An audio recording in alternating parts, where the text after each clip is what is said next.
A transferência da corte portuguesa para o Brasil foi o episódio da história de Portugal e da história do Brasil em que a família real portuguesa, a corte de nobres, servos, empregados domésticos e uma biblioteca com mais de 60 mil livros radicaram-se no Brasil entre 1808 e 1821. O período joanino, ele começou em 1808 e se estendeu até 1821. Ele foi marcado pela transferência da corte portuguesa para a colônia, com a vinda do regente Dom João. Sua família e o contingente de quase 15 mil pessoas, entre funcionários e pessoas ligadas à corte. O período joanino foi a época da história do Brasil colonial, iniciada com a vinda de Dom João VI e a corte portuguesa em 1808. Nesse período, o Brasil sofreu uma série de alterações para dar suporte ao abrigo da corte, que permaneceu na colônia até 1821. Esse período, ele se iniciou quando a família real portuguesa mudou-se para o Brasil, em 1808, fugindo das tropas francesas. A presença de Dom João VI e da família real no Brasil resultou em uma série de transformações, que, segundo os historiadores, contribuiu para antecipar o processo da independência do Brasil. Ilha Fiscal, Quinta da Boa Vista e Paço Imperial são alguns dos destinos. Galeria de imagens mostra a beleza dos monumentos do período real. O Rio de Janeiro era uma pequena cidade quando Dom João VI desembarcou com a sua corte, em 7 de março de 1808, para torná-la a capital do Império Português.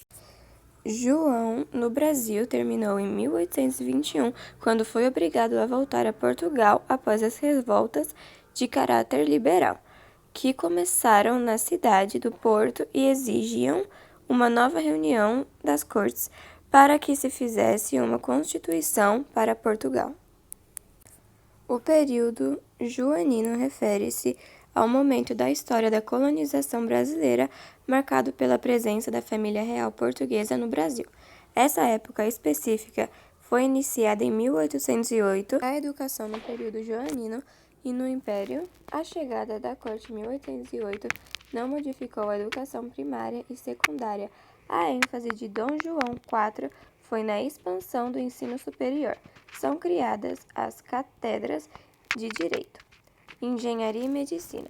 A primeira Constituição, 1824, estabeleceu a gratuidade da instrução primária. Dom Pedro, no dia 7 de setembro de 1822, às margens do rio Ipiranga, Dom Pedro proclamou a independência do Brasil. Em 2022, celebramos o ano do bicentenário da independência. A abertura dos portos, 1808. Foi um tratado econômico assinado entre Portugal e Inglaterra, no contexto das guerras napoleônicas. Este tratado pôs fim à exclusividade portuguesa de ser a única nação europeia a manter relações comerciais com os estados do Brasil e Maranhão.